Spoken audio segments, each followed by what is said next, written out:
This is Infants on Thrones, the philosophies of men mingled with humor. We are the Quorum. And there he is, all out of key and nervous, singing act naturally. Ringo!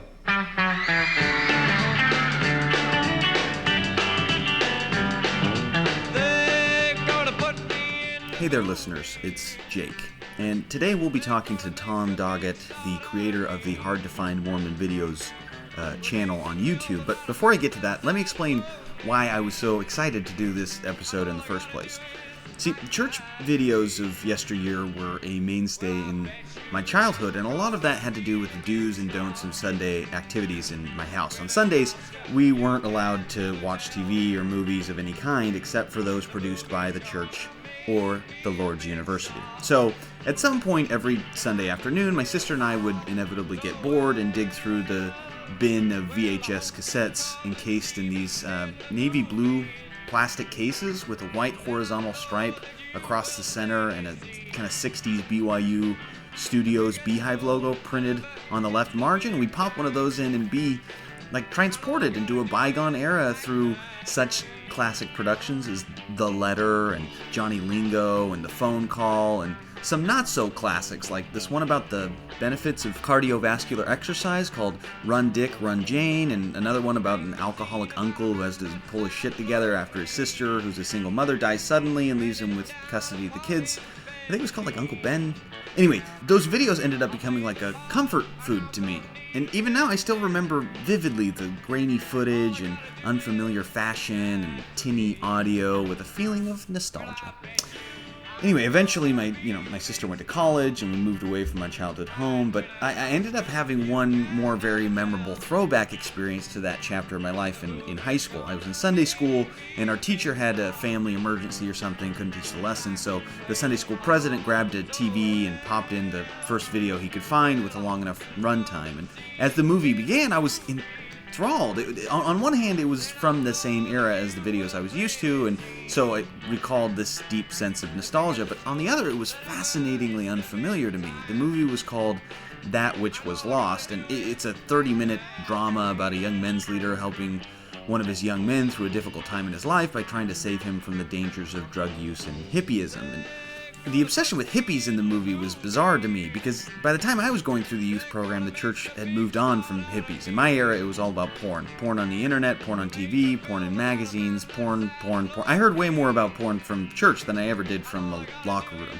So having hippies as the boogeyman of a church production was weird to me, and the absurdity of that hippie boogeyman culminated in a scene where the leader tracks the young man to the hippie den where he ran away to bring him back, and as he's confronted by his youth leader, the boy says, "Get out of my life, Larry. Don't you understand? Get out of my life!" And as if linked by hippie telepathy, all the other people in the house start chanting, "Get out of my life. Get out of my life." And as this mob of dope heads is slowly moving toward the young men's leader like a pack of sharks honing in on one solitary jet, he slowly backs down the steps, and then, still chanting, one of the hippies starts lighting firecrackers one at a time and tossing them toward the young men's leader, and he retreats to the safety of his Volvo, and I'm thinking, what the heck? What is going on here? This is crazy. I love it. Anyway, that night I tell my family about it, we all have a good chuckle, and the get out of my life sequence even became an inside joke for us. To this day, every time we get together, one of us references it, "Get out of my life," and we have a good laugh. And I promised them at the time that I'd track this video down so we could all watch it together, but for the life of me, I could not ever find it again. I couldn't quite remember the title, and I spent the next 10 plus years asking every church librarian I could find if they remembered a video about a kid and there were hippies and they all said, "Get out of my life." And anyway, no dice. Nobody knew what I was talking about. So imagine my surprise when a few months ago a listener links that very video to our Facebook wall asking for a smackdown. The prodigal video has returned, and there was much rejoicing. But even better than the video itself was where the video came from. It was posted on a YouTube channel called Hard-to-Find Mormon Videos, and as I picked through the videos, I realized this was a treasure trove of these beautiful BYU and church productions of yesteryear, all just posted without comment. And as I watched them, I realized why I had enjoyed them so much in childhood. These videos are an archive of the issues and topics that the modern LDS Church has seen as being important enough to merit educational materials over the past 50 plus years.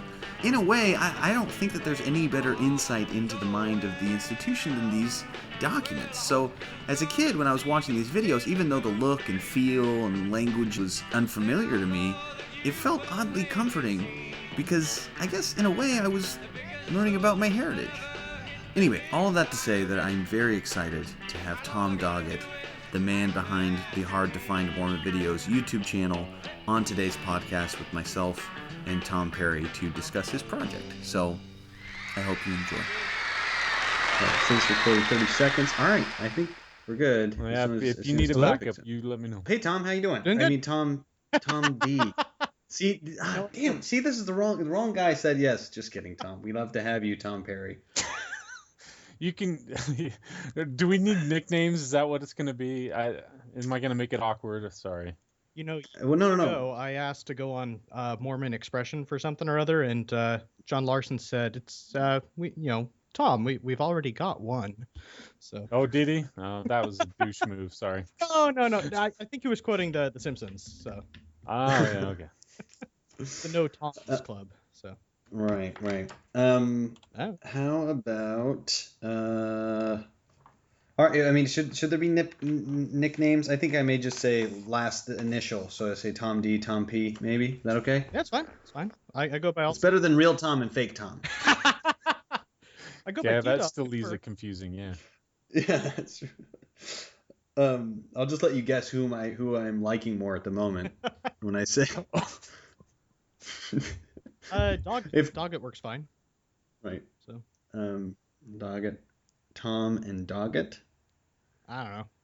Would that be okay? That's fine with me. Is that okay with you, Tom? Perry? I See, it's gonna be awkward, huh?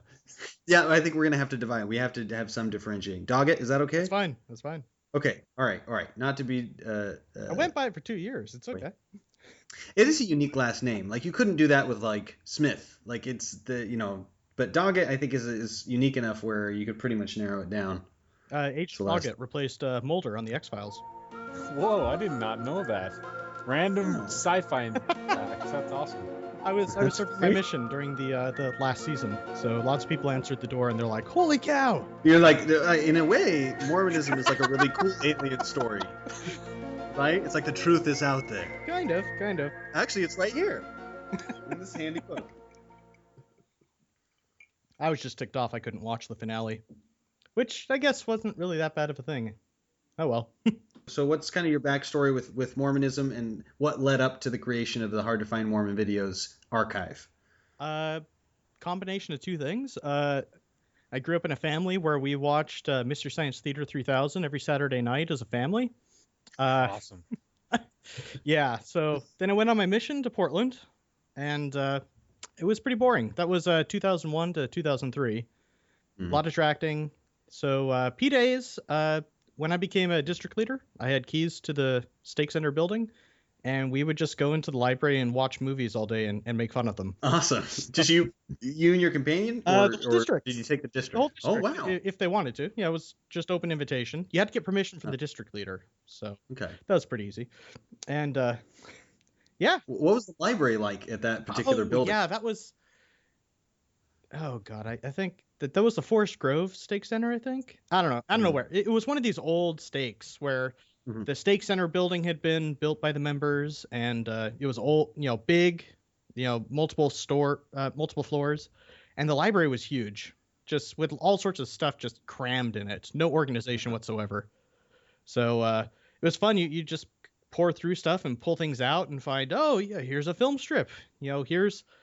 I think the coolest thing I found, and this is going to be really boring, and this probably says a lot more about who I am. The coolest thing I found was a box of explanatory flashcards about the church's new scriptures that came out in 79 through 80. Really? Yeah, they had these little flashcards talking about, when we went back to the original manuscripts of the Book of Mormon, we found out that some things had been lost in subsequent years, and they've been brought back into this version. And they go through how things got changed and, things that got added and stuff like that, which is really cool. I brought brought a really old version of my mom's Book of Mormon with me on the mission. And I during morning study, I would highlight every difference as we were reading along. Holy this word was that word. This word was that word. I never had cognitive dissonance with that. I just thought it was awesome.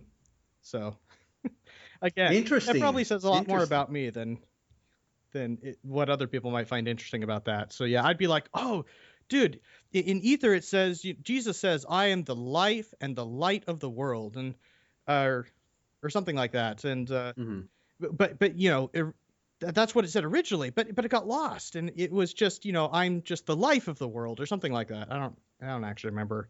There's that stupid. Oh, interesting. There's that stupid famous one that Truman G. Madsen made a big deal about, where the word "always" got dropped when Korihor is explaining he knew there was a God. He always knew there was a God. I thought that was cool at the time. Now I look back in that and I'm just embarrassed. But what I'm assuming with some sort of faith crisis. I know the Reddit crowd will appreciate this. My version of the hypocephalus, the funny round thing in the Book of Abraham. Yeah. Everybody knows about the Egyptian god Min. Mine only had one obvious limb. The other was actually just conspicuously missing. I drew it in because it was missing. Yeah. Really? So Yes. you're saying your print didn't have the erect penis? It did not. I thought it was an arm. I thought it was giving one of the holy temple signs, and I'm like, well, they messed that up. Let's draw that arm back in. So That's it. Whoa, that's fascinating. Whoa, but weren't those wood? I mean, did they edit that out? Did they brush that out of an earlier version then? I think I don't know. I suspect that probably at some point in the 20s or something, to save on costs, they made new woodcuts that were, I'm guessing, cheaper. Maybe the old ones were falling apart or something. I don't know. That would be my guess, trying to be charitable. I don't think it was done intentionally. Maybe it was. But yeah, There's a period of time up before, I don't know, the 60s or so, when they put the old woodcuts back in. So if you go all the way back to like the times and seasons in Nauvoo, it's in there the same as it is today. But then there's this large period of time in the middle where there's a couple of things missing. There's like an extra number that doesn't even point to anything. There's the missing penis, things like that. That's an X-Files episode. The missing penis.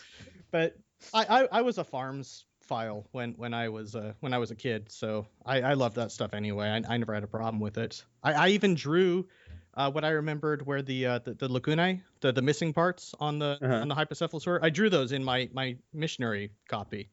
Just marking, and here is the part where, this was missing in the original, and Joseph Smith filled it in with, this part from over here in the Book of Breathings, and these little markings here that they aren't Egyptian, but whatever.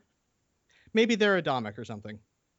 Wow, so you know all about that, and that wasn't a problem. Yeah, I look back on that and I am a bit embarrassed that it was not a problem at all. No, I loved that stuff. I really did. I wanted to be an apologist. Dan Peterson was just an awesome guy. Wow. Well, so this is fascinating. I'm really happy. Like, I don't want you to feel embarrassed about that at all, because I'm kind of more of my kind of mentality surrounding Mormonism was very naive. It was very brittle. And so, it kind of shattered all at once when it was really exposed to certain information.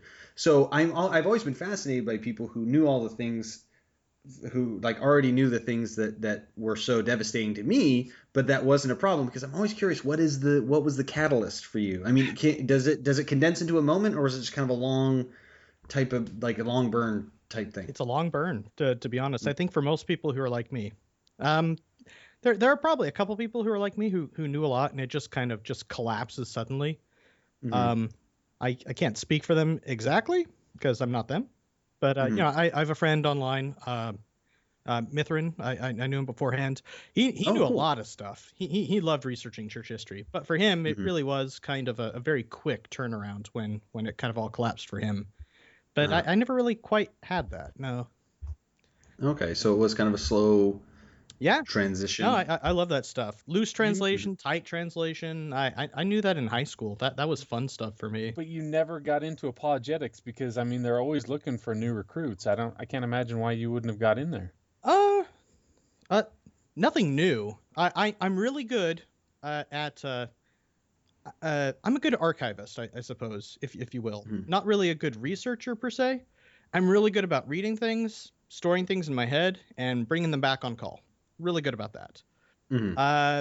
connecting dots that are right in front of me, I don't know if I'm really any better at that than anybody else. So doing like new apologetics, trying to make new things, new solutions to old problems. I was never very good at that, but no, I liked apologetics. I went to institutes, and every time the teacher would say something weird, I would write it down to look it up further, and that was probably a lot of the things that went on the shelf, to be honest. Interesting. But That's fascinating. yeah, my first seminary teacher said something about Zelf and how Zelf proves that those people who think it happened in Central America, they're just plain wrong because Those people. Yeah. And I thought, really? I think those people are awesome. I got to find out more. So I asked my dad, can we go to BYU? And I go there and I looked at an article written about the Zelf accounts and how there's multiple accounts. And they've been spliced together by church historians. And I write this entire paper up and I slip it under his door because I don't have the courage to actually give it to his face. Says, yeah. Was your name on it, or was Yeah. it like cut out of magazine letters, like a ransom note? No, I wrote up this like 4 or 5 page, report. Like those in assignments. The guy never really spoke to me much again. Because I basically said, yeah, Zelf doesn't really say much of anything unless you want it to. It's just weird. That's all. To me, it's obvious you have a gift for archiving, because that's essentially what this project that you've taken on is. Yeah. So we watched all these movies. We made fun of all these movies, and I came home with all these great memories of just these times just chilling with a bunch of my friends, the district in the library, and came home and I'm like, you guys have got to see these dumb movies. Some of these things are horrible, and everyone's seen Johnny Lingo, and some people have seen Pioneers in Petticoats, but to be honest, when it comes to the old stuff, that's probably about it, really. And there's a ton of old stuff out there. Well, Tom Trails kind of has a legend in and of itself, doesn't it? Life's your own Tom Trails. You're not alone, Tom Trails. You have Lily's love and you know the Lord above. You can make your own bright future, Tom Trails. I don't know. Tom Trails is kind of before my time. I had to discover it in that library. I'd never even heard. It was before my time too, but I remember there was like a legend with that because it was the old slideshow. You have that up on there, don't you? I do. I have the whole thing now. I'm pretty proud of that. That took is time to get.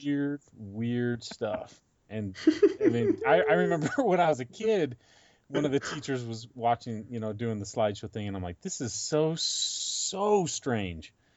Like, I don't even know where to start. And there was what is? I don't know this. Though, Tom Trails? I don't know. Yet another Tom. It's Tom Trails is a film strip that was produced in the. I'm gonna have to look it up for the actual dates. It was a film strip produced for the seminary program, but I'm pretty sure it was produced for the Lamanite seminary program. I could be wrong on that. I know a lot of regular Mormons watched it too. But it's a series of like 17 episodes, like 10 to 20 minutes each, and they're all about this young Navajo kid on the reservation. He goes to seminary at the local high school, and it's kind of weird because each episode actually follows from the one before. And so while each one tells, Tom learns about the Beatitudes, and Tom learns about helping his neighbors and all that. But at the same time, you have this overarching story of Tom gets framed for murder, and Tom's girlfriend dies, and Tom's It's sorry, I gave away a spoiler there for the. Yeah, right. You don't want to ruin. I've ruined the. Wait, how long are these episodes though? They range about probably about 15 minutes each. So you're looking about like three hours if you want to sit down and take it. Yeah, a few years ago there was a website that had like I don't know, those QuickTime Flash. Oh yeah. Things, and it was tomtrails.com, and I'm looking it up right now. It doesn't look like it's active anymore. But yeah, I remember just flipping through it. I'm like, this is some of the most creepy stuff I've ever seen. And I don't want to rush into this too much because this was like my number one question about all these videos that you sat on your mission watching and doing the Mystery Science Theater thing, which I love that idea. But as I'm trying to, cherry pick through some of these videos, I just can't sit there and watch this without the vomit coming up, or just like, oh my gosh, I can't freaking believe this. Like, Oh yeah, no, it's borderline torture in a lot of ways. But okay, so my experience with like the old movies is we did have like a set of old movies, and on Sundays we couldn't on when I say old movies I mean like church videos, like from The animated just the series BYU or what? Right, so there was the animated series, which is the slide. They're also kind of slides. They're stills. They're just paintings, stills that are there's almost like a Ken Burns like kind of swiping effect on them, and then there's like a narration of them. But there's one that like has the story of the Jesus and the swine, and the demons that go into the swine.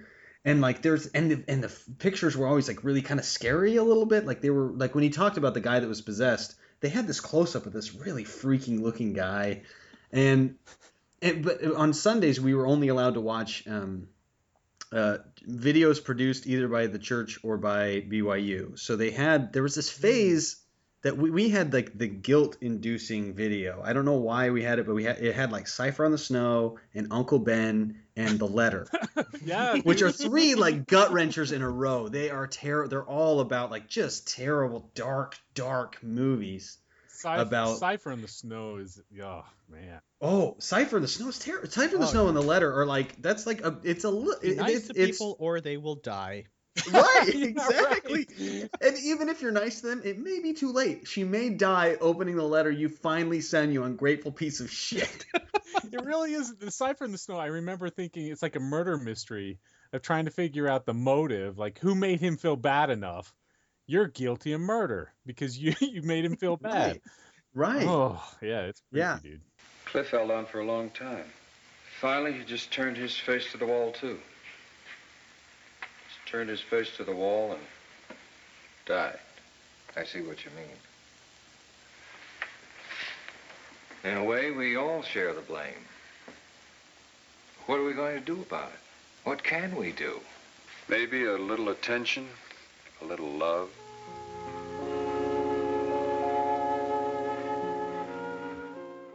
Yeah, but it's this fascinating like what I'm getting from this video archive. It's like this fascinating like cross section of different attitudes, like cultural attitudes that are solidified. Yeah, like. And it's just it's amazing to be able to kind of it's almost like a time capsule for one generation ago or two generations ago, 30 years, 50 years in the past for church history. It's pretty amazing. That's definitely something that's changed between me watching on my mission, which I think is how I got through all of these because I'm so bored. I'll watch anything. But that's how I can watch so much. I mean, I read B.H. Roberts' comprehensive history from cover to cover because what else am I gonna do? That is boring. Man, that is boring. But no, yeah, going through now, especially, I'll be honest, I haven't even watched all these. I'll set them recording through the VCR, and sometimes I'll watch. Sometimes I have to walk away because it's just it brings back just too much, or it just makes me groan. Anything that features Central America is horrifying. But it really is. Oh, it's really bad. But you see these you do see something I never saw as a missionary, because as a missionary I saw the church and the gospel is the same thing, unchangeable. Joseph Smith could walk into our ward any day and things would be different, but he'd understand that they'd be different. Everything would be cool. Right. You look at these, you follow them all the way back from the late 40s up till the modern day, and you just see the ebb and flow of what people cared about, of what the church was trying to do in terms of talking to its membership, in terms of talking to non-members.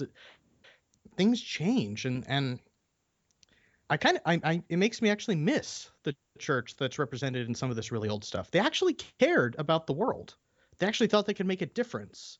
But they also thought the world was going to end too. So I mean, isn't that kind of the why they cared? They're like, we got to hurry and wrap it up. Can you imagine anybody in the church making a movie today about the family of someone in the bishopric that acknowledges that he's going to be an absentee father.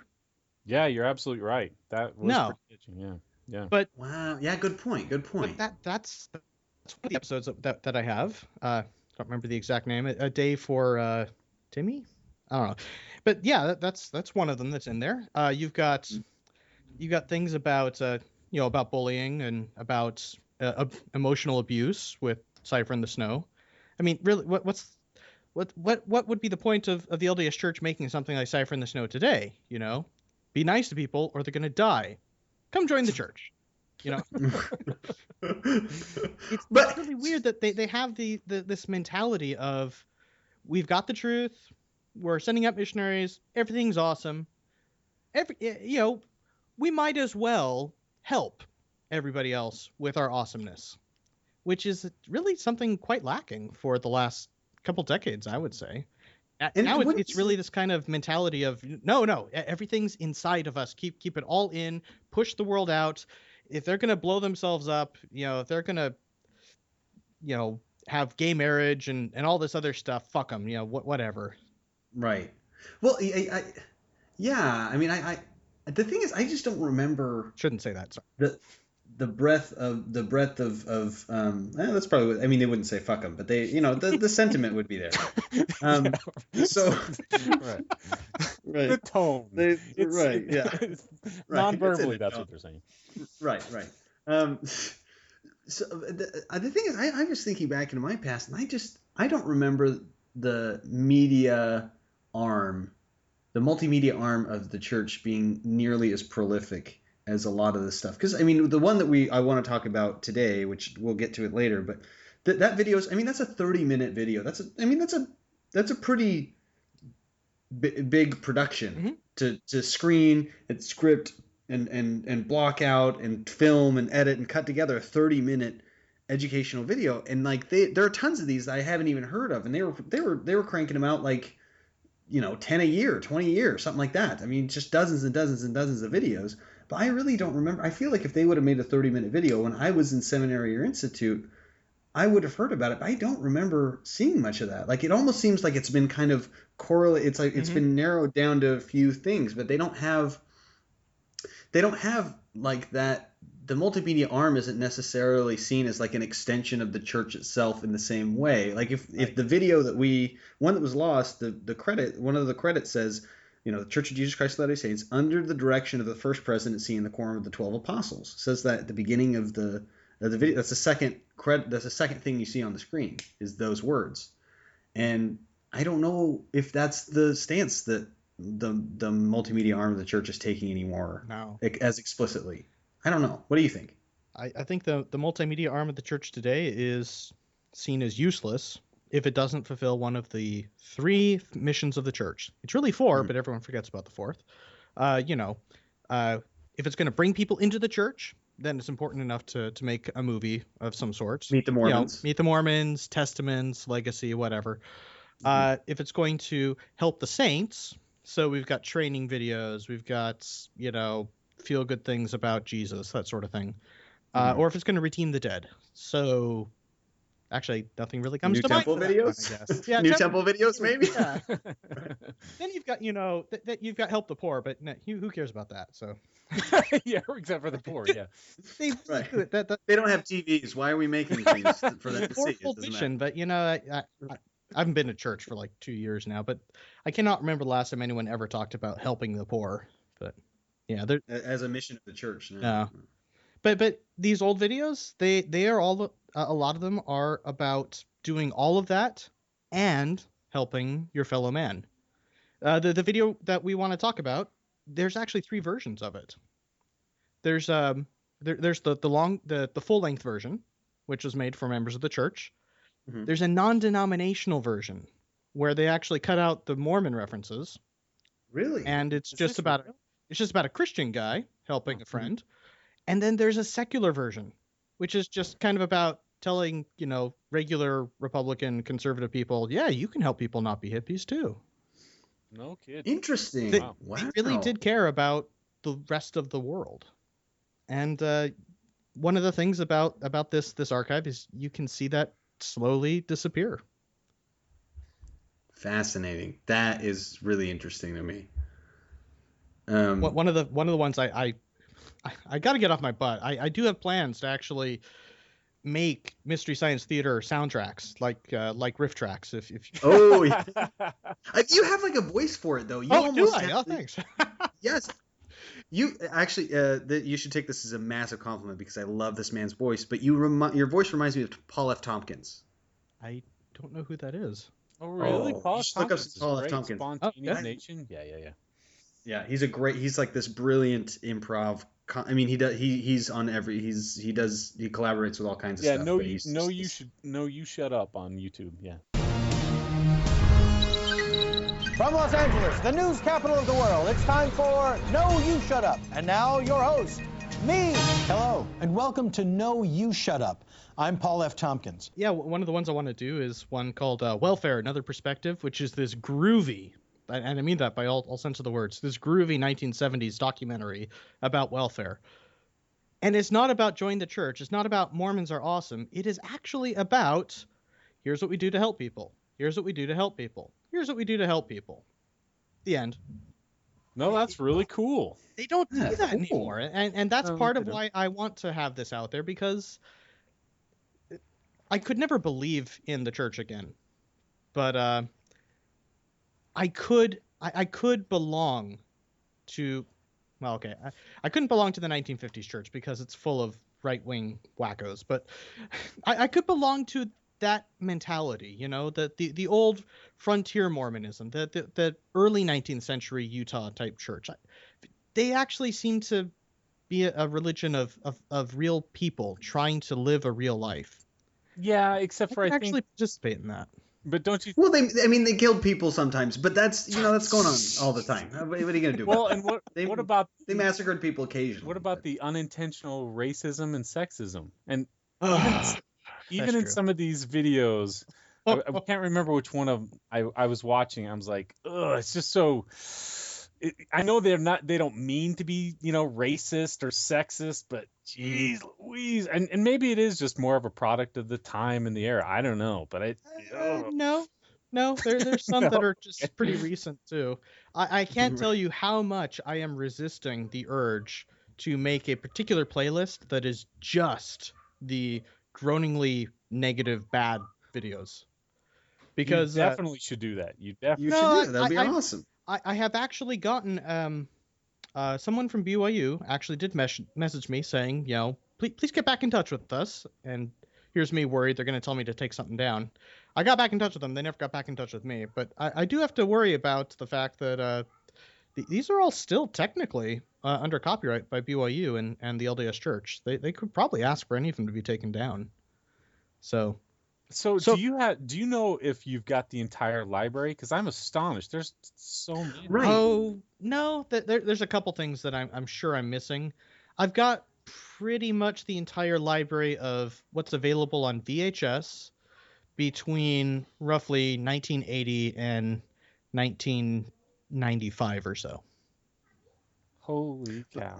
Wow. Yeah, I mean, because how did you get access to these? Church libraries, actually. Cool. I went back to what I remembered, this whole thing actually started because I wanted to do Mystery Science Theater 3000. Like I said, I want to get together with like-minded people, and I guess this is me asking if anyone's interested, get in touch with me. It's not going to be as fun a process as you think it is, but it's very repetitive. The cool thing about Mystery Science Theater is that they worked really hard to make it sound off the cuff. Spontaneous. Right. If you actually do it off the cuff, it is so boring. So you have to watch these things like 5 times in a row. But if anyone wants to do that with me and, just get some good scripts put together and get these recorded, I really do want to actually get a bunch of tracks together for this. But, oh shit, I lost my train of thought. Oh no, we're talking about how you got access to them. Yeah. So I remember the first time when I made fun of these was at a library. So I just went to, I haven't been in like 2 years, but I went to the Ward Library and I'm like, do you guys have VHS? And they're like, yeah. Can I borrow them? I guess, sure. So I took like 30 videos and brought them home. I got a VCR, got a USB adapter, and it just popped tapes in and started recording them. Wow. And then when I wiped out one, I went to the next ward over, went to the next stake, I actually went to the Oakland Temple, and they've got a great library. So, I mean, a horrible library, but I mean, great in terms of the fact it's old and no one takes care of it. They don't have a single librarian in any of the wards. It's just I had to go and ask a bishop to unlock the door. So, but yeah, go in there and find all sorts of stuff. There's tons of videos that are just kind of all over. I'm just picturing blowing dust off crates. Like, hey, is that the Lost Ark back there? Wow. Right. It's kind of like that, yeah. I found. Oh gosh, Right, the Constitution's back. National Treasure 3 is going to be held in the Oakland Temple Library. Stuff in there. I found it. I never got it, and I'm kicking myself. There's an audio tape from some false prophet just lying on the shelf there. I shouldn't say false prophet. I don't believe in true prophets, but some lady, talking about a prophecy of the end of the world, circa 1983 or something, and just this tape labeled that, just on a shelf. Like in it the was library. written, or is it like a published sort of thing? It was an audio cassette. Just sitting on the shelf there, and I'm kicking myself. I don't have a tape player, so Your next That's mission, pick it up. you've got to get. I got to go back and get that thing, unless someone beats me to it. I don't know. Well, that is fascinating because a lot of these, I think you're doing the Lord's work here, and I mean this like as sincerely. I mean that sincerely. Well, you mean that sincerely? Right, sure. Yeah. I mean sincerely in my own way. Jake. I think you're doing a great thing because first of all, I agree that these are totally precious, even if they do have racist, sexist stuff, and maybe especially because they do have racist, sexist stuff, but also because you get kind of an ability to look back into that period of time and get an inkling. Time capsule, yeah, a lot of them. Exactly, and the thing is, a lot of these are not surviving the digital transition, and I know that because when I was putting together a video about the translation process for Brother Jake, I went through all the videos I could find on LDS.org that depicted Joseph Smith receiving the plates and translating the plates.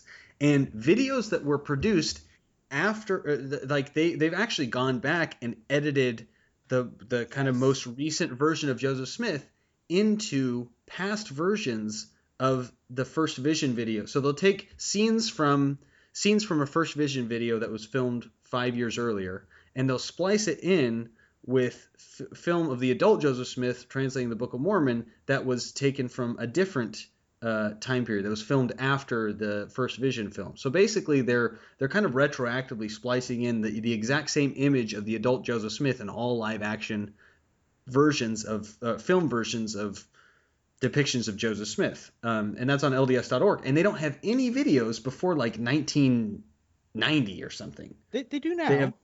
But they've got the same problem, and that's I've actually had that asked a couple times. Why do you have this video? It's already at videos.lds.org, and there's two reasons. The first is that videos.lds.org is organized by topic, not by year. You have no clue as to when these things are made. It gives this false sense, like I said, of the church is always the same, and anything produced by the church is just going to be, the same thing. Right. And the other thing is that they don't always put up the full original versions. I've got seminary videos that they're like 5 minutes longer, twice as long with what I've got versus what's on LDS.org. Oh, interesting. Is there a different version of this video that we're talking, the one that was lost, or was that, or is there no version of that? I'd have to check. They are actively putting stuff on. And I will raise my hat to the LDS Church in that regard. They are going back and putting up old videos, but they aren't always full length. They aren't always the original thing. The uncut director's version. Yeah. I'm sure you guys have seen like Captain Moroni, fighting Zarahemna. Did you know that goes on to also have the title of Liberty, and this whole thing about the government being evil, and if it's bad, you got to get up and fight against it. Yeah. No, all sorts of no idea. All sorts of stuff. I guess I can kind of understand why they got rid of that part, but Right, that's a little powder keg. But it's interesting. The thing yeah. is, if it's still up there, you can kind of see, like, oh, Cold War was a different time. Or if they were, when people are fighting against communism, the Cold War was a legitimately scary thing. And I can see why it influenced. So, I mean, the influence was just totally unbridled. I mean, it was everywhere. So, but if you act like that never happened, then you have no kind of sense of that it was a different time, and it just seems weird for no reason, Yeah. Anyway, much respect for what you're doing, and the fact that you're going to all these different wards and stakes in the temple library, like, kudos to you, man. That's great. You should set up like a donate page or something. Seriously. No. I'd throw $5 your way for sure. Like I said, this is all this all has to be for educational purposes because copyright, right? Right. This I can't accept a cent for this. I can't be benefited in any way. That would be that I don't want to open myself to any particular avenue that would have these things taken down because people are getting use out of them, and I don't. All right. So we're resorted to verbal high fives then. All right, fair enough. Well, consider them. I have gotten more members giving me messages saying literally, actually, in some cases, thank God that this is up here, than I ever have from ex-Mormons saying, this is so stupid. With the exception of the coffee video. That went on board. Okay, so that leads me into one of my other big questions. The most controversial videos that you've either seen or that you've uploaded that's either gone viral, because I know that a cup of coffee. I mean, a couple of my friends sent that to me, and I watched it, and yeah, that is a treat. That one, yeah. That was that's almost like a documentary of how to judge people or whatever. It's creepy, dude.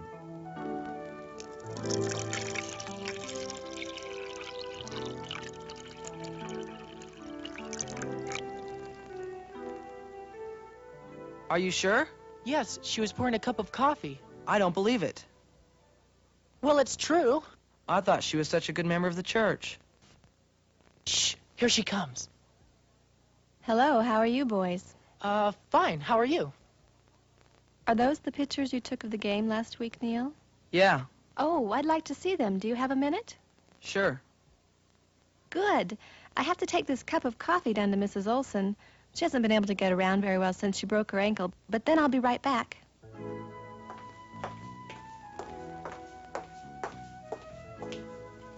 Huh, she's taking the coffee to Mrs. Olson. And we thought she was going to drink it. All right, if you're looking for most controversial, most horrible, one would be The Fat Fighters from 1971. The Fat Fighters? Fighters. Fat Fighters. It's go summarize that a little bit. What is that? Yeah. What is it? It is a documentary about a weight loss program at BYU for young women, taught by overweight white men, which features the women who are participating in the program reenacting all the times that they are eating when they're not supposed to, and focusing on how fat they are and how they will never get married. I don't like myself fat. I really, in fact, I could say I hate myself, and I feel really self-conscious around other people. I feel like everyone's watching me, and I feel like, a fat person just isn't lovable. I'm always trying to blame my fat problem on my mother and my unhappy marriage. But now that I think about it, my marriage failed partly because of my fat problem. And there's no doubt about it, I love to eat. This is part of our commitment action approach to weight control. The girls meet weekly in therapy sessions where behavioral change is emphasized. Overweight people tend to be dishonest, inconsistent, and irresponsible. I'm not kidding, and I'm not, exaggerating.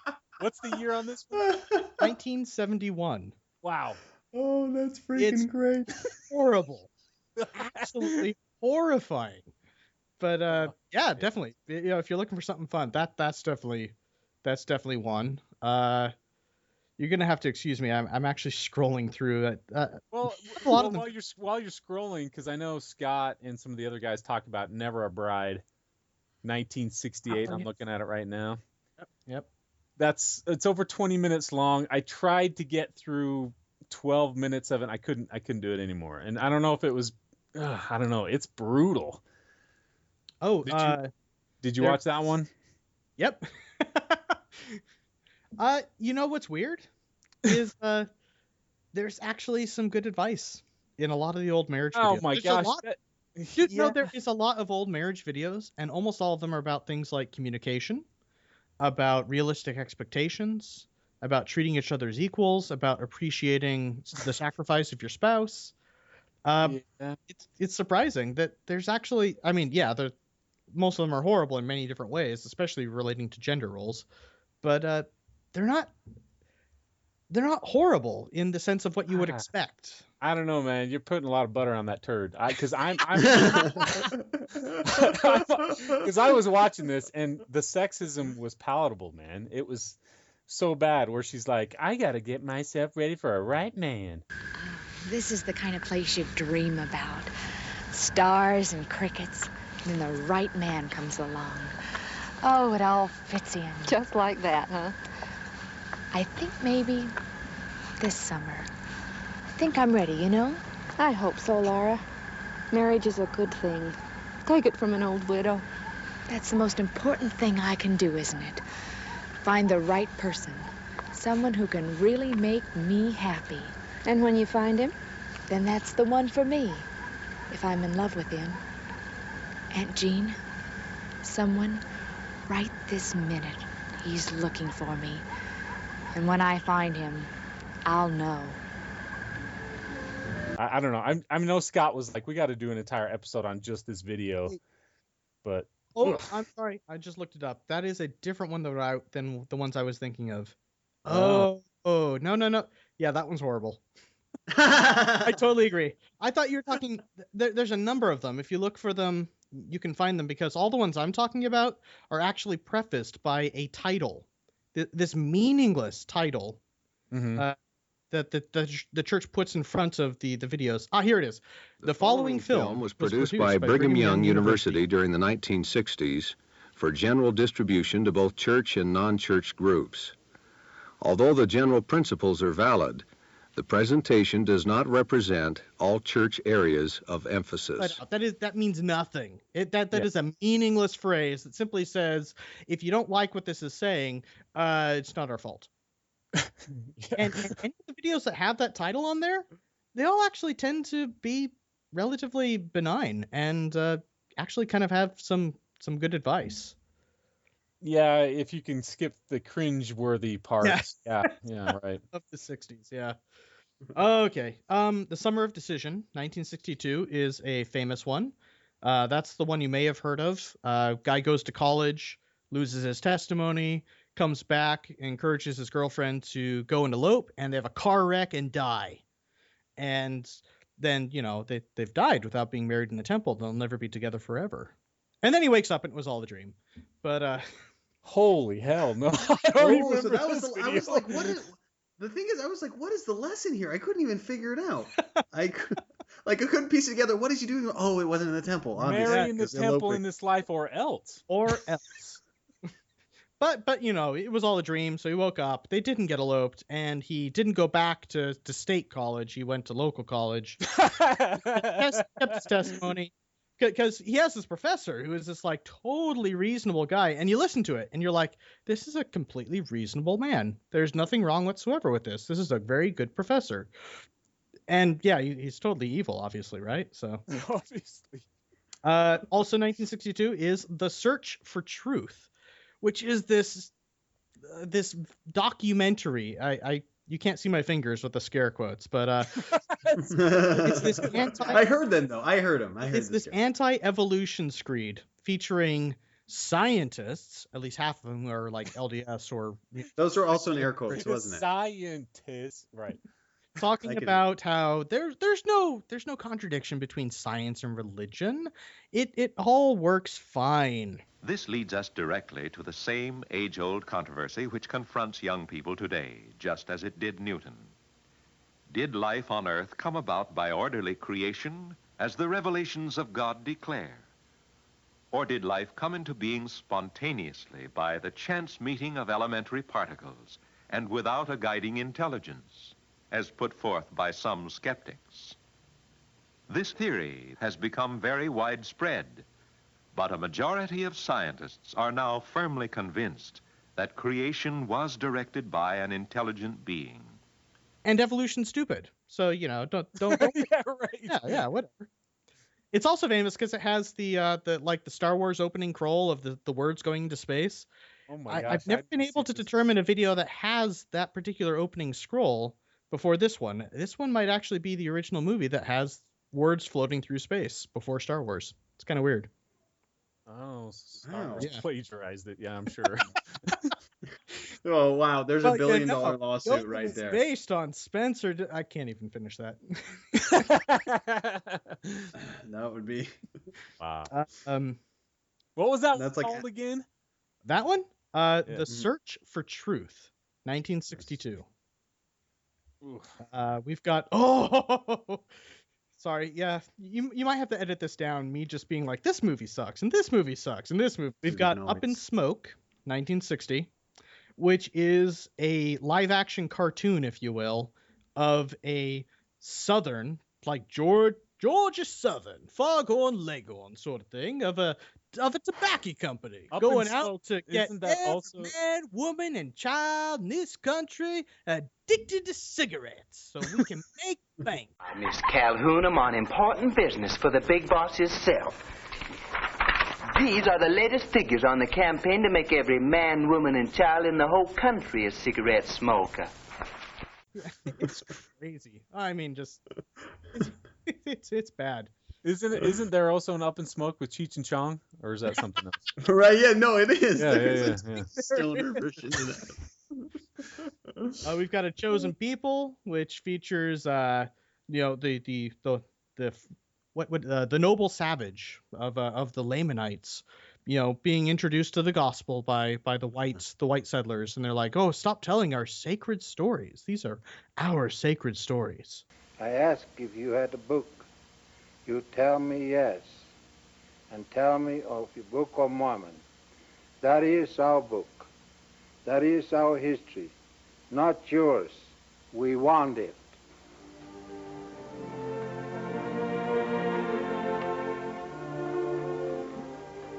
Chief Yellowface, on behalf of my people, I'd like to present you this Book of Mormon.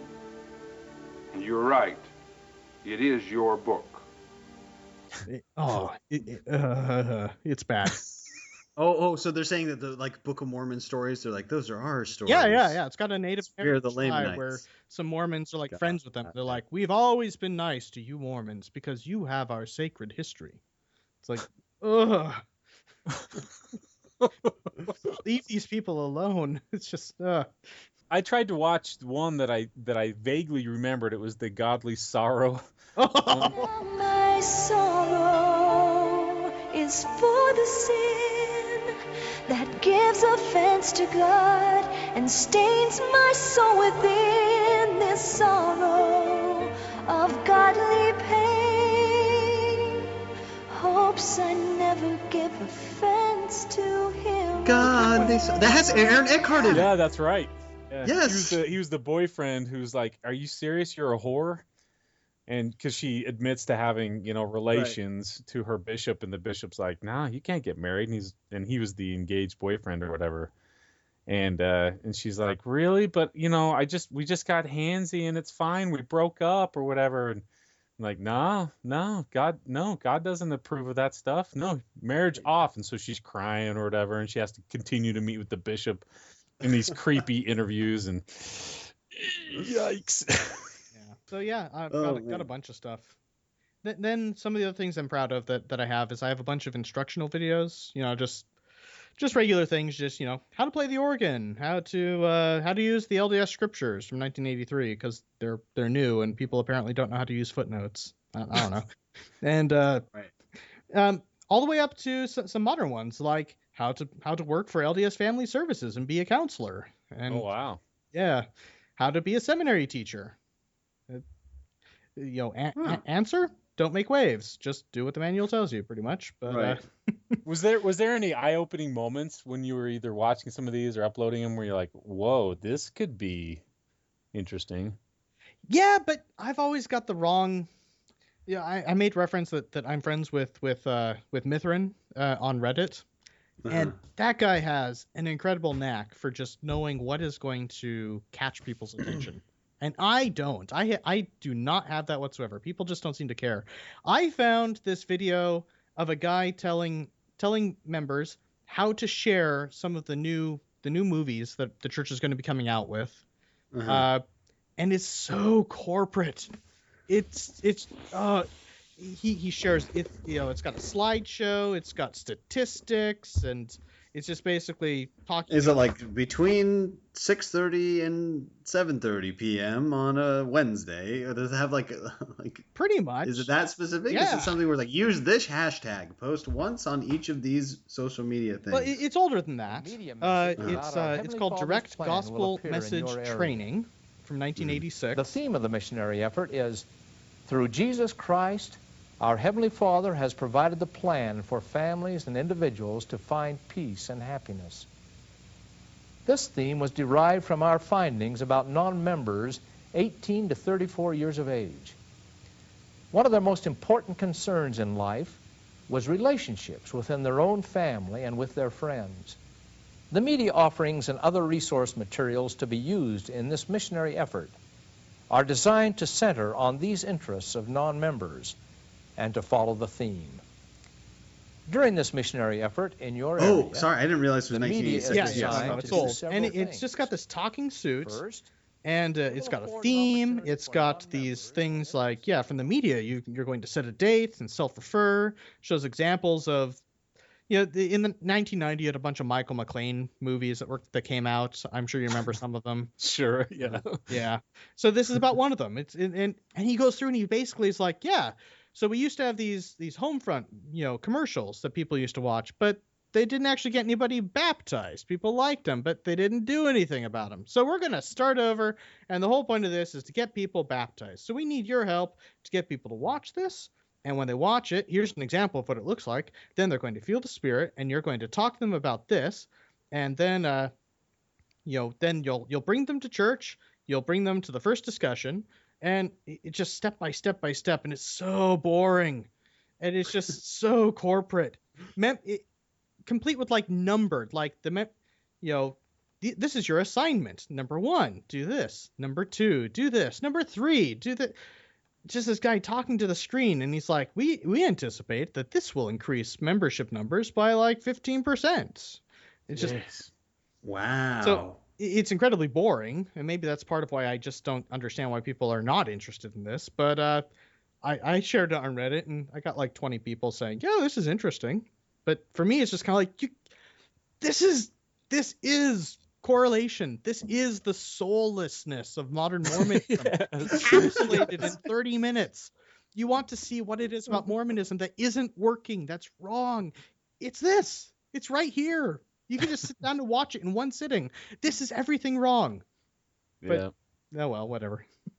I remember thinking as I was in my church leadership meetings or whatever, and there were meetings that were somewhat like that, where they have a dry erase board and they're doing numbers like, if we can get this many reactivated, whatever, and it feels just like a business meeting. And I remember thinking, okay, I'm not getting paid to be here because this is incredibly boring. It's just excruciatingly boring. And I remember thinking, okay, those blessings better freaking pay at the end of this. Like when I die, if there's not treasure chests of blessings, oh, you made it through all those meetings, dude. Nice job. Here you go.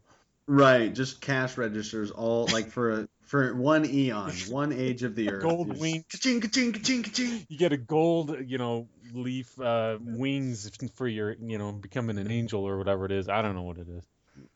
Unbelievable. Yep.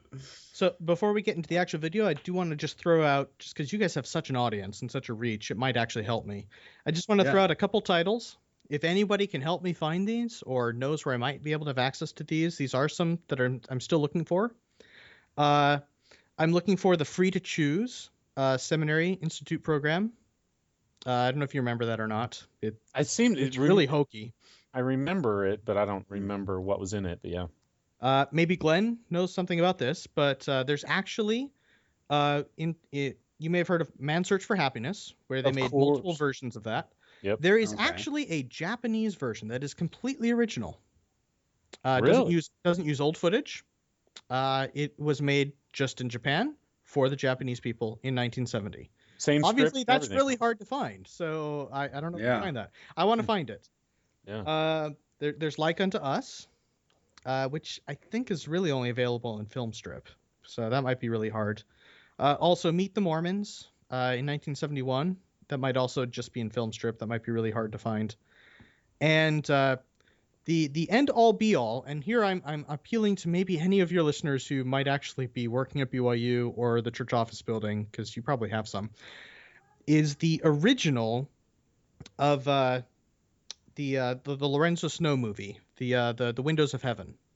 Oh, really? Because a lot of people don't know this. The version of Windows of Heaven that is publicly available is like a half hour long. The original was like 45 minutes long. I did not know that. 50. It's like 20 minutes longer. And that was never released on video cassette, which is where I've gotten most of my videos. Wow. And I'm ready to start moving on to other avenues, film strips, that sort of thing. So that's like the gold standard. If I can get the original of Windows of Heaven, that'll be really, really good for me to get. Wow. Okay. Cool. Wow. That's fascinating. I had no idea that there was a different version of it out there. So please, listeners, if you have access or have even an inkling, a rumor of these videos existing and where they may be found, please in your grandpa's attic or wherever. Yeah. And if there's if anyone has any access, and this is like highly restrictive, so I really anticipate no one getting this, but I got to try. If anyone has any access for presentations that are just for CES instructors, I have a lot of them, but I'm willing to try, or for and the wording here is important. Anything for the top church councils, including the coordinating council or the area councils. And the reason I know that those exist is because on a lot of like FHE videos or things like that, they'll have clips from these presentations. Oh yeah, you're right. So they are recorded. They definitely are recorded, and they're kept somewhere because they're used by other people later. If I get a hold of any of those, that'd be great. Obviously, I doubt that'll ever happen, but some of the gems that are in there are things like The Mantle is Far Greater, by Boyd K. Packer. Really, anything amazing, amazingly horrible by Boyd K. Packer is probably going to be in there because, the three dangers to the church of intellectuals, homosexuals, and right. Those are things that are delivered to the coordinating council, which is a fancy name for like basically the 70 and the bishopric. So this brings up this question, because if you can get some of those gems, which would be amazing, would you at least be worried or afraid of the wrath of the church? I mean, or the lawyers of the church trying to get you to remove all this stuff? Yes, I would be terrified at that point. But, it's worth it. And this is history, man. And history matters. History is important. I agree. And it shouldn't matter if... Fuck you, Boyd K. Packer. It doesn't matter. The historian wants to tell the truth. Yeah, he does. That's his job. So, I don't care if the history isn't always uplifting, if it isn't always helpful, if it isn't always faithful. It's true, no matter how it goes. It happened.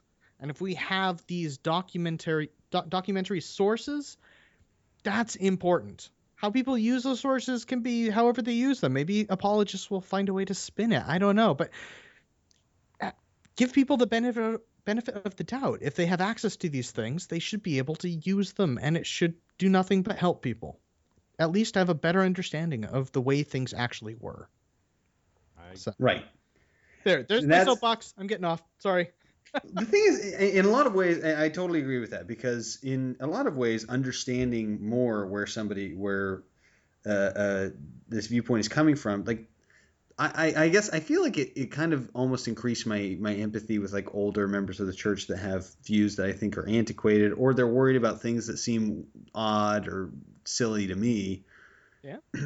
By watching these videos, I can kind of get a sense for what people were thinking about at that time. And those are, if that was during kind of the more formative period for the people that I'm talking to, I have a better understanding of where they're coming from. I feel like it helps build empathy because it gives you at least some sort of insight into the type of messaging and information they were exposed to. Does it really do that, Jake, or is it more of a avenue of like, what the fuck are these people thinking? Okay, fine. Okay, Tom. I'd say Tom, it's both. It's a little of both. It's a little like column I A, said, little I column have B. found videos that make me go, why the hell don't we have videos like this anymore? We've got a woman who comes back to church, and stands up and says, "Yeah, I had sex out of wedlock. I'm a whore. I don't agree that you should feel bad about this, but she's like, I feel terrible about this, and her ward accepts her and loves her, and we don't have movies like that. We don't have movies where the young boy's like, Daddy, why won't this is supposed to be my day. Why are we going to do the ward service project? Well, because I'm in the bishopric and this is important to everyone. Okay, yeah. We don't have these things anymore, and in a way, we should, because in a lot of ways, a lot of these old movies are stories about real people. They aren't just doctrines trying to be shoved into people's brains directly. They're just kind of like, yeah, people are complicated. Life is complicated. Let's have some charity for everyone, and let's do the best we can. We're all in this together.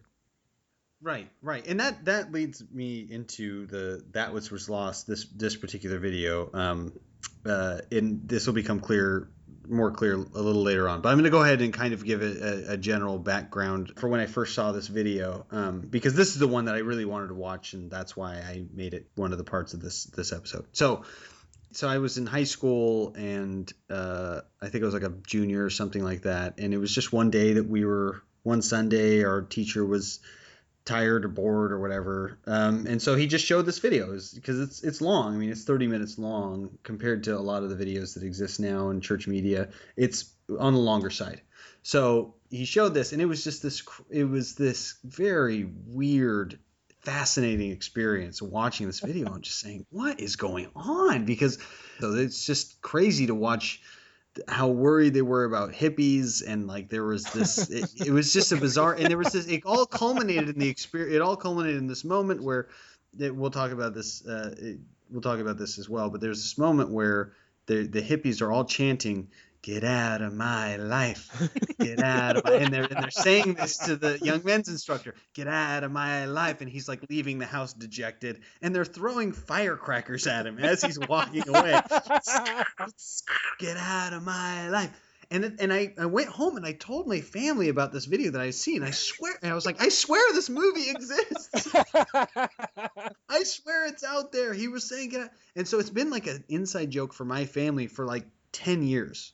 Where we say, "Get out of my life," like at least one time every time we get together, even though none of them have ever seen the video, and I've never been able to show it to any of them again since it happened, because I've never been able to find it. I couldn't quite remember what it was called, and when I asked church librarians for like years after this if they'd ever heard, and I thought it was one who was lost or something like that. Mm-hmm.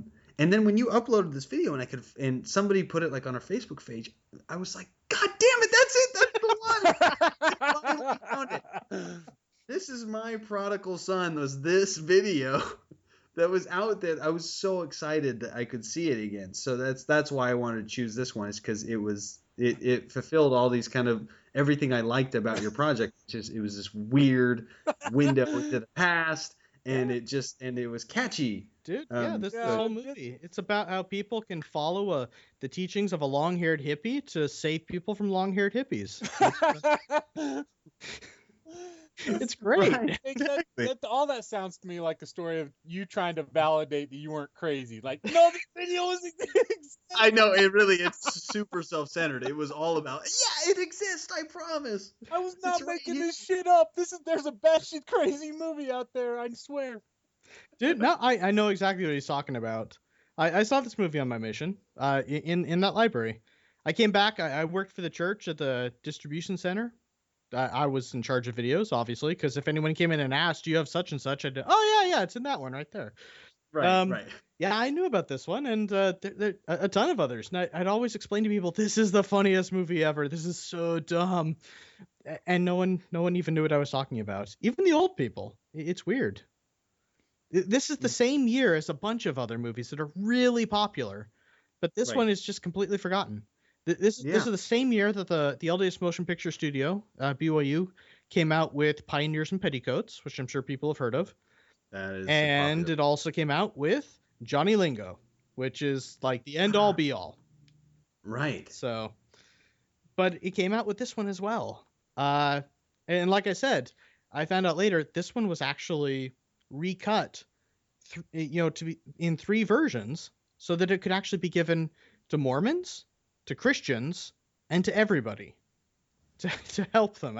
They really thought this was that important of a movie, and that the hippie counter revolution was that much of a problem. Yeah, it's weird. You don't want them hugging trees in your neighborhood. Right. Because maybe they'll hug them with toilet paper. Oh yeah. So what are you planning to do to help people to know kind of what the hell we're talking about? Well, I was planning on so it's part of it is the intro. I'm going to put together the intro, and I'm the intro will probably include kind of a similar story to what I just said. Get out of my life. Now I'm going to be chanting it. Thanks, man. Right. Get out of my life. It's such a great thing to chant because it's like when you have nowhere else to go in an argument with somebody, you can win that way, in a way. In a weird way, you can be like, get out of my life. And they have to leave because who's going to stick around for that? It's not a question. It's an order, right? Right, exactly. Same old song, man. Same old song, man. Rows and rows of blades and blades. Oh, yeah. Have you seen this, Tom? Or do you know what we're talking about? Have you seen it yet? I have not seen it, no. But I just looked it up to see it. Yeah, it exists. And so I bookmarked this. Now I've got like 5 videos bookmarked that I've got to watch later. This is going to be a mess. Yeah, well, it's a the thing is, in spite of the anti-hippie messaging of it, which is one of the major themes, there was this theme of like the young men's leader helping kind of step in and help out the dad to be a good dad. You had this very disinterested father, and then the young men's leader trying to step in and kind of help bring the two together, which I think I could totally see that working for like a secular audience. Like that's. Everybody wants to, feel connected to their parents or whatever. I was going to say everybody wants a dad, but I feel like I'd offend somebody. Yes, I know who would I offend. It's a lot of times I say something, I know I'll offend somebody, and I have to it takes me like 10 seconds to figure out who I'm going to offend. You have the offensive delay meter in your mind. Right. It's like I can tell beforehand, like this isn't a good idea, but I can't quite articulate why. Hate mail when I say this, but oh well. Oh well. Right, but everybody wants to feel connected to their parents, or whatever. Anyway, so I totally get. In fact, I actually liked that portion of the movie. I really liked the young men's president a lot. Yeah, I thought he was like a super. I mean, he was very earnest. He was trying his best. He even had like a little crisis of faith, and then asked like, "Why do I care about this kid? Is it just because I want 100% of my home teaching, or do I really want to help him out?" I like that when the kid is driven to run away from home and live with the hippies, it's because he messed up. He's flawed. Just speaking in terms of the literary nature of the story. The young men's president. Right. Yeah. The whole point is even he messed up at some point because he starts insulting the hippies too. Right. And the kid's like, I thought you were different. I thought you understood, but you're just like all the rest. And that's when he pretty much runs away to the hippies because the young men's president messed up too. Right, that's a good point. I mean, ultimately, the young men's president was proven right because Turtle runs away the second that Lily shows signs of an OD or whatever. that OD scene, that was another thing that stuck in my mind because the scene where she ODs. I mean, she screams like she doesn't. This is not poor acting. This is like she throws herself. That was 1,000%. That was probably like that was an Oscar-winning OD scene. Like she just screeches in just terrified hallucinations. It's pretty amazing. Yeah, So it sounds like you watched this recently, Jake. Oh, I watched it today. I watched it today. I wanted it to be fresh. Get out of my life, Tom. Get out of my life. So Tom, the story is that we've got a young men's president moves to L.A. It's never said, but it's obviously like L.A. somewhere. He moves in, and he's been TP'd by a bunch of, juvenile delinquents, and he catches one of them, and That was the first time I saw Rick, but certainly not the last. We just moved into the neighborhood, but I guess this was his way of welcoming us. It wasn't anything personal. It was the tree. Some trees you just can't resist. But I think I'll learn to. My day was garbage cans. First time I had to clean up the mess, that was the last time I dumped a garbage can. My dad had ground me for a month if he knew about this. I bet your dad kicked up his heels a little when he was young. Not my father. He was never young. the kid says, yeah, my dad sucks, and it turns out that this kid's a member of the church, and so is the guy that he TP'd. And the guy he TP'd turns out to be his young men's president. And his home teacher. Yeah, that's true. Yeah, his home teacher. And so he really tries to make this connection, and he really does kind of become this kid's friend. But this kid has a dad who is just like scheduled to the letter.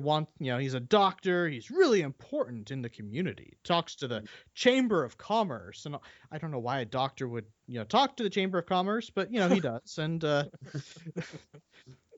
eventually gets to the point where, like I said, the young men's president insults the hippies that this kid really likes. He's friends with, in particular, this hippie named Turtle, who shows up in the first scene driving probably high, and drives on this guy's grass in his Volkswagen bus with stuff painted on the side. It's so.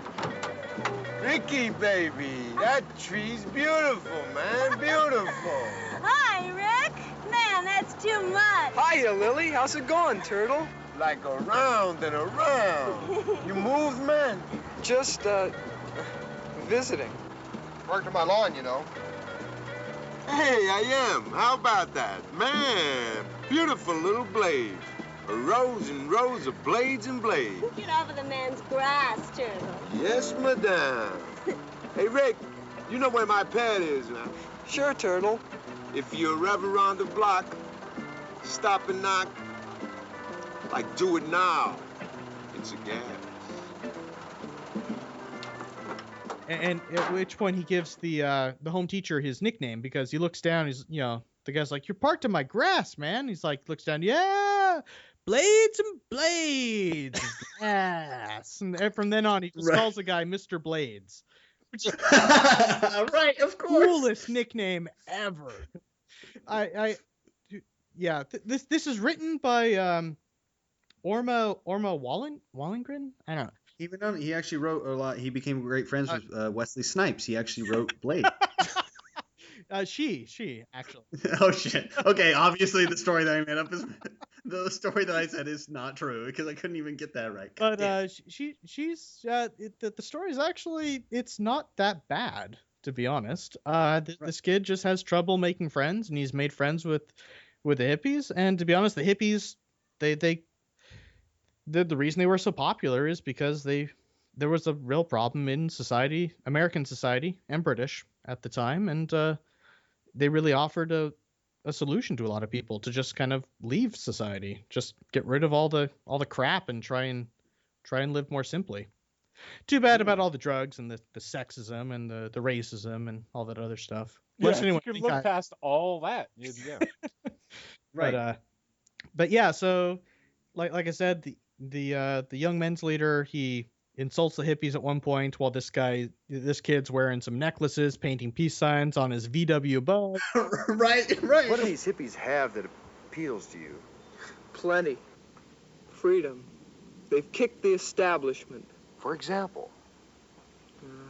They're not uptight about some career, about trying to make it as salesmen or bankers or doctors. They're just living for right now, searching for love. Love? They make it pretty tough for people to love them. Well, you're going to judge them on the basis of how they look. And act, and sound, and smell. For a while I thought you were different.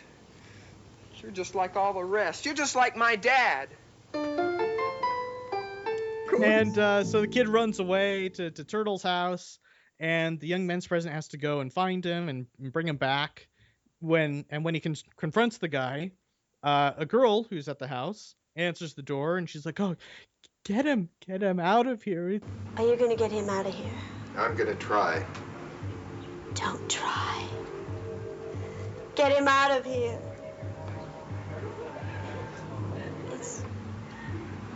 It's not too late for him. It's not too late for him. And that's when the chanting occurs in the background. They just Right. all this chanting, which I don't know. It is rather to me compelling. It's well acted and well written. It finally comes to a head when the young men's teacher convinces the kid's dad that this is his problem too, and they go together to get the kid.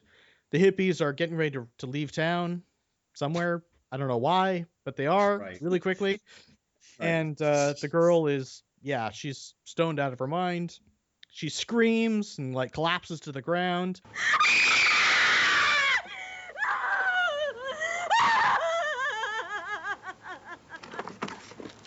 And the hippies, at that point decide to book it, which totally fragments the kid's point of view. He's like, I thought you guys were all about love and you're just going to abandon her. Yeah. And right, exactly. Because ultimately the hippies do show their truth. They can't actually be good people. It's just You better get out of here fast. Really? That's right, run. Where's your concern now, your great love for your fellow man, huh? Rick, move it. You're not serious. You wouldn't leave her. You want to get busted? Wait, we can help her. We can get her to a hospital. It'll be okay. A hospital? Man, she's on snow. She's flying high. Now, I'm going to tell you one more time. Are you coming? Yeah, and the problem is it's all about the drugs, which is kind of problematic. I mean, the counterculture of the 1960s had real problems, but unfortunately, the real problems they had were also real problems that the Mormon Church had at the time. So it's not like they could capitalize on them. It was sexist, it was misogynist, and it was racist. Unfortunately, in the 1960s, the Holy Trinity. Church, yeah. So it's not like they could capitalize on that. So the movie is pretty much just about the danger of drugs. But the kid is shocked by the fact that hippies are going to leave the girl. His dad, who's a doctor, comes out and tries to help the girl, and they wait for the cops to arrive, and the family's back together because the hippies have left town. Right. And the end, everything's happy. Oh, and by the way, if you're a member of the church and, you aren't taking your kid to primary, or you're a returned missionary and you aren't, going to church every week, you're a lost sheep too, and people need to help find you if they care, if they love you. Right. Well, ultimately, that's the message of the video. Is at the very beginning, they open up with some scenes of here's a returned missionary. He's probably an okay person, but he doesn't go to church. Here's a returned missionary who bears his testimony each fast Sunday. He teaches a Sunday school class too, and does a pretty fair job of it. But he never comes to priesthood meeting, and seldom comes to sacrament meeting.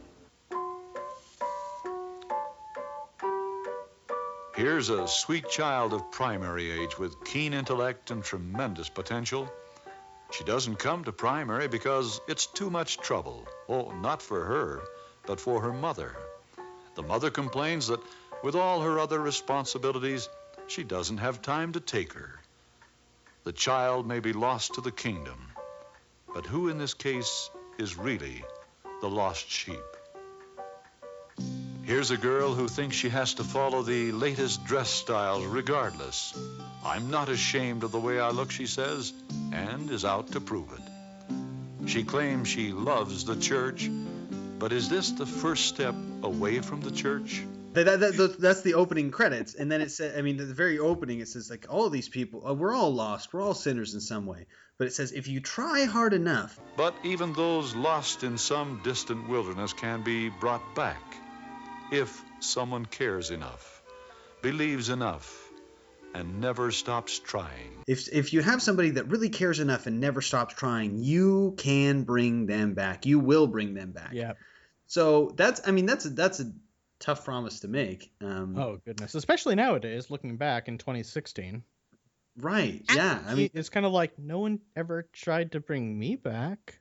course, the other half is really glad that they didn't, but right, it would be awkward. I mean, there's plenty of people that try. My mom sent my bishopric over to my house without telling me. So when I moved, and they didn't even know where I lived. So So I mean, it's just they're perfectly nice people. I like them. Mm-hmm. They're nice guys. It was an awkward conversation. So you dodged a bit of a self-righteous bullet there. But I think ultimately, yeah, it's it is about like caring about another person. Like that's the thing I actually like about this video is like it is about they really do care about Rick.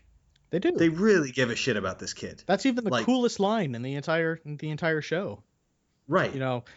Shut up, Turtle. Let me do my thing. Well, what exactly is your thing, Mr. Blades? Well, right now, my thing is Ricky. Look, man, bug off, will you?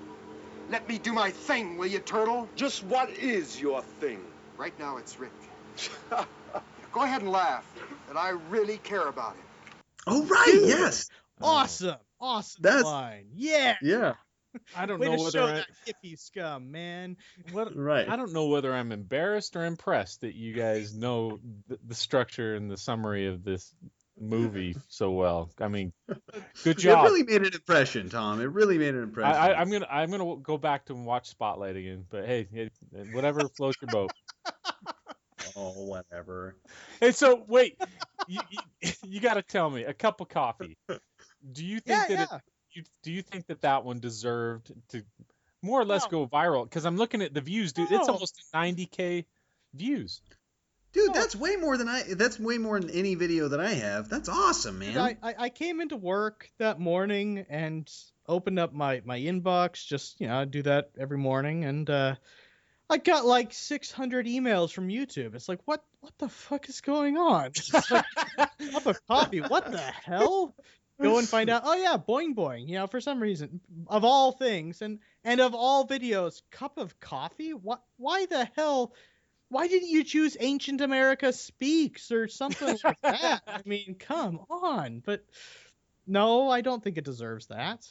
You don't think so? Not really. No. Jake, did you watch it? The cup of coffee? Coffee, 1980. I think it's because it's short. It is short. Yeah, it's under 3 minutes. Right. But it's a step-by-step walkthrough of how to judge people. Right.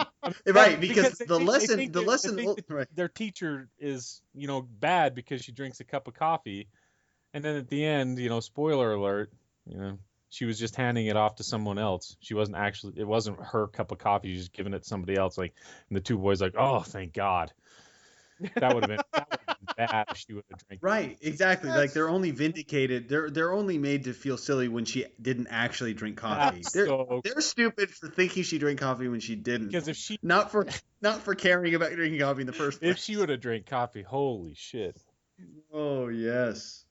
I don't know. There's another video in that same series called The Bus, which actually has a character, Sister Olsen, by the same name, who is this old lady on a bus that no one gets up for.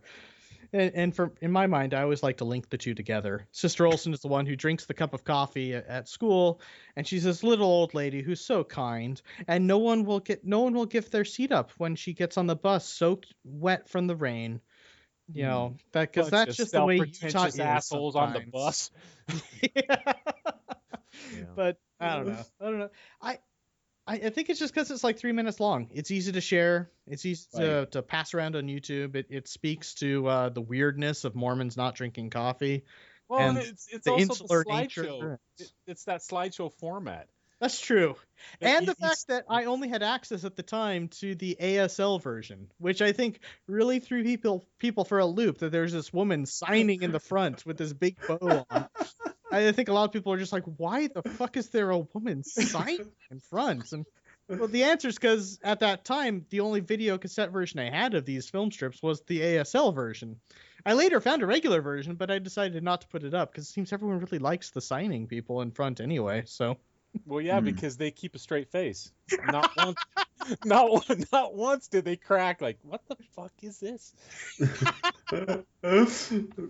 Right, and they're totally. And the thing is, like, the ASL person really brings it to life because otherwise they're these still shots with audio over it. But they're acting out the actual, like, as they're signing, they're putting the emotion into the words. Yeah, they're making the facial expression. Right. So they're like, did she drink coffee? And she looks like she has shit in her mouth. She's like, like, like it's a very vital portion of it. I think that's part of ASL, isn't it? That you need to share emotion with the words. You need to share that sense of things. Because the syntax is much more simple than just English, where there's a lot of just grammatical terms that kind of help the syntax along. It's instead of being like she drank the cup of coffee, it's more like she cup coffee drink. Right. I'm gonna get a lot of people saying that's not how ASL works.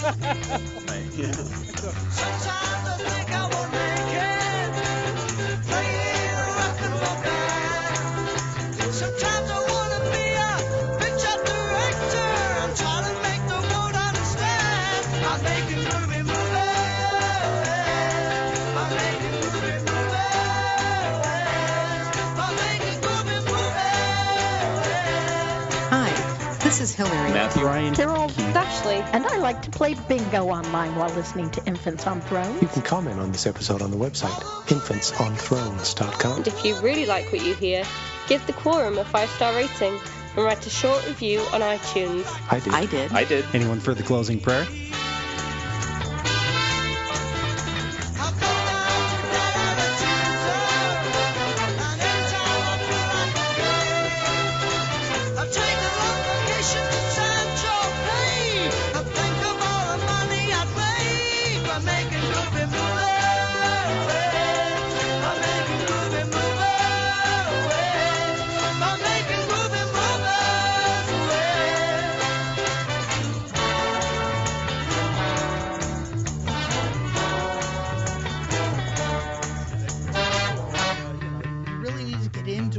It's like, I don't know if any of you guys have seen the Jehovah's Witness video, the anti-masturbation video.